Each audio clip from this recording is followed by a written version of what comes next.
Saudações, pessoal, aqui é Roberto Pinheiro do Pinheiro BG e você está em mais uma Primeira Mordida. No vídeo de hoje vamos falar sobre 3 jogos. 3 jogos. Não é só um, não é só dois, são 3 jogos, tá? E por quê? Por que eu estou fazendo isso? Se você tem acompanhado aí o canal, você vai ver que eu fiz vários vídeos falando sobre múltiplos jogos de uma vez. Qual é o propósito da Primeira Mordida, né? Eu criei para substituir, né, o desafio 100N que eu fazia lá no blog, que basicamente eu descrevia o que eu tinha achado dos jogos que eu conheci naquele ano, né? Então, nesse ano, eu já conheci 110 jogos mais ou menos, né? E ainda estou lá na casa dos 60. E a gente já está em novembro, né? Então, então eu estou achando difícil, para não dizer impossível, né, cobrir todos os jogos que eu planejava cobrir, né? E continuam aparecendo mais, porque o ano não acabou e eu continuo jogando, né?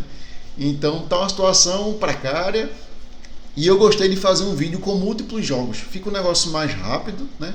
E dá para eu reunir por categoria, não sei. Então a categoria de hoje vai ser jogos que eu não gostei nem um pouco.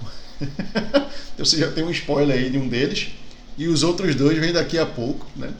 Que eu vou falar de 3 jogos hoje, beleza? Então vamos começar aí com Trick of the Rails, né? Pelo nome já dá para você saber que é um jogo de vaza, que Trick vem de Trick e Take, né?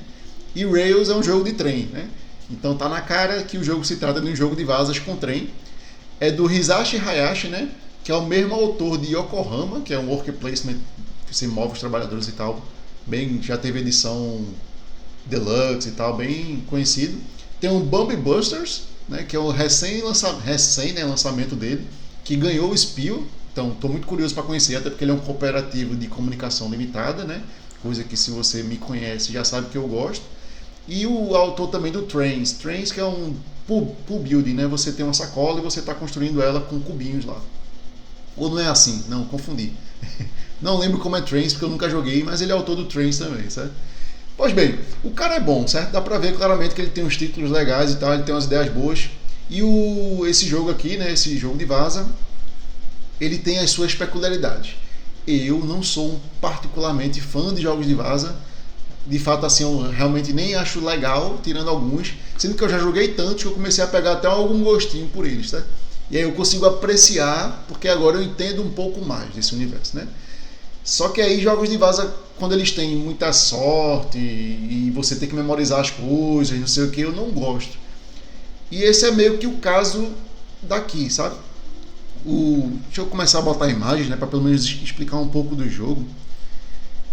Não sei se vai ficar bom de ver isso aí, mas basicamente você vai ter uma linha lá em cima, ó, aquela linha zona lá em cima, cheia de carta, tá definindo as rodadas do jogo. Então cada rodada alguém vai ganhar alguma coisa dali. Quem ganhar a vaza vai ganhar aquela descrição, aquela carta que vai estar lá.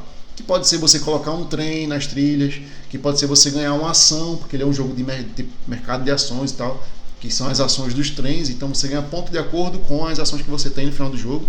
Então, sei lá, eu tenho 2 ações azuis e 2 ações amarelas, aí eu ganho 2 vezes a pontuação da azul e 2 vezes a pontuação da amarela. Todos os jogadores vão ter a mesma quantidade de ações. Então, se você for ver aí essas cartas aí para baixo, é a mão do jogador, e essa carta na frente dele é a ação que ele tem. A companhia que ele tem ação, né? Pela cor. E isso vai decorrer do jogo, o cara vai conseguir X ações, eu não vou lembrar quantas são, né? E aí no final do jogo você vai pontuar de acordo com essas trilhas aí que vão definir a pontuação de uma ação, né? Então a explicação é bem superficial. E ele funciona como um jogo de vaza comum, né? Você joga uma carta, o pessoal tem que seguir. Se não seguir, ganha, né? Já pode jogar qualquer carta, mas ganha quem jogou o naipe inicial, a maior valor do naipe inicial e tudo mais. É a mesma coisa assim das vazas básicas. Só que aí tem o adicional de você ter essas cartas que você compra e aí você define o valor das trilhas, né, de cada trem com o decorrer da partida, você vai ganhando as ações, não sei o que e tal. Então ele tem algumas camadas adicionais que o pessoal, né, que gosta muito de vaza, ou então enxerga nesse jogo um jogo muito estratégico, muito bem bolado, etc e tal. Eu não gostei. Eu senti tudo que eu não gosto em jogos de vaza aqui. Aleatoriedade elevada, caos elevado, pessoa que não sabe o que está fazendo conseguir ganhar a partida simplesmente porque o jogo é caótico e não tem, na minha cabeça, né, não tem muita estratégia. Pode ser que tenha, provavelmente tem, e eu que não consigo vislumbrar, né, mas eu acho que ele é um jogo cheio desses perrengues assim. A vantagem, né, é que ele é rápido. Então ele não é um jogo de vaza que você joga tipo 5 mãos, né, para ver quem ganhou e tal. Aqui você só joga uma vez, então joga uma mão, acabou-se, quem fez a maior quantidade de pontos ganha e é isso aí. Então ele tem esse fator positivo do lado dele, mas ele vai ter memorização de cartas, montar estratégia a longo prazo que não vai acontecer porque as coisas não acontecem do jeito que você queria, né, lógico, porque tem um caos da mesa e o caos da mesa é que vai gerenciar tudo. Você conseguir ganhar é muito mais forte nesse jogo do que em vários outros jogos de vaza. Já é forte você ganhar a vaza, porque você pode iniciar a vaza. Aqui, se você ganhar, pode conseguir você ganhar várias em sequência e você definir muita coisa durante a partida. Para você conseguir vencer o cara que ganhou uma vez é um pouco difícil dependendo do estágio do jogo, né? Então, se o cara der uma jogada de sorte e conseguir vencer em um momento chave do jogo, ele pode ir levando tudo encarrilhado assim. Então, o que é um problema grande para mim, né? Que não gosta de memorizar o que está acontecendo e não está fazendo estratégia em cima disso aí. Então termina que eu jogo muito mal os jogos, mas quem ganhou não estava nem entendendo a partida. Então, direito assim, nem entendendo todos os conceitos. Então, joguei 2 partidas, uma depois da outra, justamente para ver se melhorava. Não melhorou, continuei achando sem gracinha, né? Então, é isso aí. Não gostei. Né? Vamos pro próximo. Como é que eu vou mudar esse pinheiro aqui? Tem. O próximo jogo é a versão card game, né, do Tigres e Eufrates.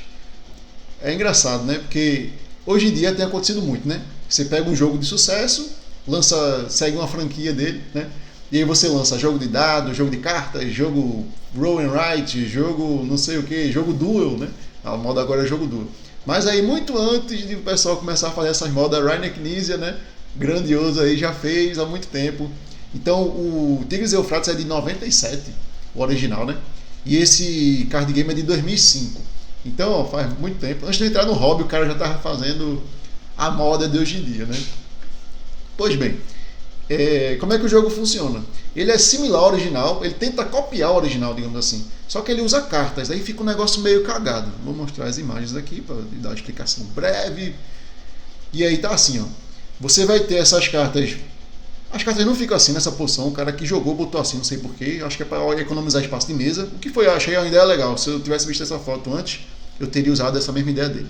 Pois bem, você tem essas cartas na vertical, que são o início, digamos assim, de várias cidadezinhas. E as cartas abaixo delas, que estão deitadas, meio que deitadas, né? São os terrenos que você está colocando, né? As influências que você está colocando naquela região. Se você jogou o Tigres e Eufrates, você sabe que tem as cartas lá, os tiles que vão compor uma cidade, e esses tiles são de cores diferentes. Aqui é a mesma ideia. E aí você tem os líderes, que são esses discos de madeira, e os líderes eles entram na carta daquela mesma cor, né? Para você meio que assumir liderança naquele local. E aí você vai jogando essas cartas até o ponto que você gera conflito, que está acontecendo aí no exemplo, ó. Se você for ver, vou até puxar aqui, ó. Se eu conseguisse, eita, fiz errado, peraí. Vou puxar aqui, ó. Então esse pessoal que está no canto agora, ó, ficou meio ruim porque eu abri ali, né? Mas esse pessoal que está aqui mais no canto, juntando as cartas, né? Isso vai gerar um conflito. Aí o conflito acontece, e aí vai ter uma disputa, cartas são removidas, e assim segue o jogo. Você ganha ponto no jogo toda vez que você tem um conflito desse. Então você ganha mod de ponto quando você consegue ganhar um conflito. Quando você faz um conflito, você joga cartas da mão para melhorar a sua força, né? E além disso, você ganha pontos quando você baixa uma carta no local e descarta uma carta da mesma cor, certo? Então a explicação é bem por cima. Não vou ficar aqui elaborando muito. Se você jogou o Tigres e Eufrates, você vai entender tudo que eu estou falando. Se você não jogou, você não vai entender nada do que eu estou falando. E aí eu tenho inúmeros pontos aqui para trazer, porque eu achei que o jogo ele tenta, né, criar a mesma atmosfera do original, só que o original é um tabuleiro, um grid, tipo como se fosse uma matriz, né, cheio de coisa. Aqui ele meio que linearizou e fez as coisas entrarem abaixo assim. Então não há conexão entre esses caras de baixo, somente por cima. E isso é uma tentativa de colocar a espacialidade no jogo, o que eu achei que falhou terrivelmente, né? E gerou uma série de problemas no jogo, né? Vamos lá. Primeiro, no jogo tem uma carta de catástrofe, que tem também no jogo original. E ela serve só para remover uma carta. Aqui ela é muito fraca. No jogo original ela tem muito mais potencial. Então achei inútil existir isso aí, podia até tirar. Eu tô achando que no jogo ninguém usou, ou se usou foi muito pontual e não teve influência quase nenhuma. Mas eu acho que ninguém usou essa carta. E todo jogador tem direito a usar uma na partida, né? Então deveria ser algo bom e forte, mas não soou como algo assim, né? Essas colunas aí que eu mostrei é meio que tentando simular o tabuleiro e não funciona. O jogo fica muito linear que eu digo no sentido de linha mesmo. Fica uma linha assim, você vai descendo. E as uniões só acontecem, né, quando você junta isso aí. Então imagine, ó, se eu quiser juntar, vou mostrar mais de novo. Se eu quiser juntar essa cidade, vai ficar uma bosta esse vídeo. Juntar essa cidade mais à esquerda, ó, com essa cidade mais à direita. Não junta, pô. Vou ter que juntar todas as cidades para isso acontecer. Coisa que no original não acontece, porque eu tenho um grid. Então pode acontecer de eu juntar uma cidade com outra e não juntar com outras cidades, porque ele deu a volta, sabe? Então isso aqui não acontece aqui, o que é muito estranho e é uma tentativa falha, na minha opinião, de deixar o jogo com essa cara de ter espaços, né, de ter aquela espacialidade no jogo, de ter sentido as coisas dentro de um espaço. Não tem, certo? O tema já não era forte, ficou mais fraco ainda, porque lá pelo menos você via que eram cidades crescentes e tal. Aqui não, pô. Você vê, é como se fosse uma cidade ganhando várias coisinhas e eventualmente você une ela lá em cima. É muito esquisito, é como se tivesse um túnel invisível. Não sei, muito ruim. Ocupa muito espaço na mesa, né? Então, do jeito que a gente jogou, ficou pior ainda, porque a gente jogou tudo na vertical. Então, era como se o jogo estivesse ocupando espaço no tabuleiro, assim. Porque ele vai crescendo, crescendo, crescendo, não acaba não. Vai crescendo demais, assim. E ocupa muito espaço de uma maneira que não fica bom e é desnecessariamente gigante, assim. Além disso, né, agora alguns fatores mais específicos. Para você iniciar um conflito, você não precisa só juntar, não. Porque quando você junta as regiões, né, colocando a cartinha no meio, isso vai gerar um conflito. Mas você só pode fazer isso quando houver pelo menos 3 cartas de cada lado. Então isso gera um entrave no jogo, faz com que o jogo seja... tem umas interações esquisitas, de tipo, então assim que o cara conseguir juntar 3, ele faz um conflito. Aí fica todo mundo segurando para não baixar a quantidade de cartas suficiente para o cara na vez dele conseguir fazer um conflito. E nananana, então gera um clima terrível. Fica uma situação muito chata, assim, um jogo travado, engessado e repetitivo, porque ele segue um script. Você vai crescendo a coluna, cresce a outra coluna, quando for possível faz um conflito, quando tem um conflito as coisas se desmancham, aí já não pode mais fazer um outro conflito, porque já não tem mais aquela quantidade de carta lá, e aí para fazer um outro conflito você vai ter que juntar mais uma quantidade de carta, sabe, é um negócio repetitivo, chato que só, pô. E além disso, não existe a ação, porque antigamente tinha a ação de descartar cartas para comprar cartas. No outro jogo você descarta tiles e compra tiles. No outro jogo era um pouco ruim essa ação. Mas aqui tirar essa ação ficou muito complicado, porque esse jogo é mais dependente de sorte do que o original, certo? Por que é mais dependente de sorte? Porque você está em constante fluxo da mão aqui, mesmo que você não queira. Lá no original, o fluxo da mão era algo estratégico. Aqui não, é o que está sempre acontecendo. Por quê? Porque a pior coisa desse jogo é como ele fez esse esquema da mão dele. A mão, eu não vou saber quantas cartas são, acho que são 8 ou são 6 que você tem na mão, acho que são 6, não vou lembrar de qual. Mas aí, na sua vez, você pode fazer 2 ações. E aí, se eu quiser, por exemplo, pontuar 2 vezes a cor azul, eu tenho que ter uma carta para entrar no tabuleiro e uma carta para descartar. Se eu quiser de novo, outra carta no tabuleiro e outra carta para descartar. Então tem que ter uma mão meio que perfeita para conseguir fazer o que eu quero. E tem que estar sempre com alguma coisa pareadazinha. Obviamente eu não sou obrigado a pontuar. Mas se eu não pontuar, eu não ganho o jogo. Eu tenho que pontuar. A não ser que eu pontue a cor que eu tenho mais. Porque aqui tem o mesmo esquema do Tigres e Eufrates, que você ganha a sua pontuação baseada na sua pior pontuação. Né? A sua pontuação vai ser a pior. Então, eu tenho 10 do azul, mas tenho 1 do vermelho, minha pontuação é 1, certo? Então, é um jogo que você tem que balancear a estratégia e balancear a quantidade de pontos de cada cor. E do jeito que o jogo funciona, fica muito esquisito esse esquema de você ter que baixar e descartar. Eu entendo a existência disso aí, porque como o jogo agora, a pontuação é contada por cartas, justamente para não ter que ter outros componentes, foi uma solução, entre aspas, inteligente, né? Dele, então usa a carta como ponto. Sendo que essa maneira dele fazer, para mim, ficou sem sentido. Era melhor ter algumas pilhas de cartas, não sei, ou pegar de um descarte, não sei. Eu sei que era melhor uma outra solução, porque quando você deixa isso vinculado à mão, você força a mão a ter mais aspectos de sorte do que já tinha antes. E além disso, quando eu faço um turno normal, sem conflito, nesse jogo aqui, na versão de carteado, né, você gasta muita carta, então você vai recomprar muita carta. O que faz com que o fluxo do jogo fique de uma maneira muito aleatória, porque eu estou sempre reciclando a mão, e como eu estou sempre reciclando a mão, não tem como eu manter registro de como a mão do pessoal está. E às vezes eu posso iniciar um conflito que eu tenho tipo 4 cartas a mais do que o cara no meu território. O meu território tem 8 vermelhas, o dele tem 4. E ele ainda consegue ganhar de mim, porque a mão dele é toda de preta, porque ele jogou fora e sacou tudo preto. Pode acontecer, né? E aconteceu na partida que eu joguei. Então, sei lá, eu acho que o jogo ele não conseguiu traduzir. Se esse jogo não existisse, se o original não existisse, eu não diria que esse jogo era terrível, um lixo, né? Só diria que ele era ruim. Mas como outro existe, a discrepância é tão grande que eu achei esse aqui muito ruim, muito ruim. Não tem nem por onde assim salvar o jogo, né? Além disso, tem mais algumas coisinhas aqui que eu quero reclamar. É basicamente o visual do jogo, ele é totalmente desatualizado, não tem uma versão nova, se tem, eu não vi, né? Então é bem feinho aqui o jogo.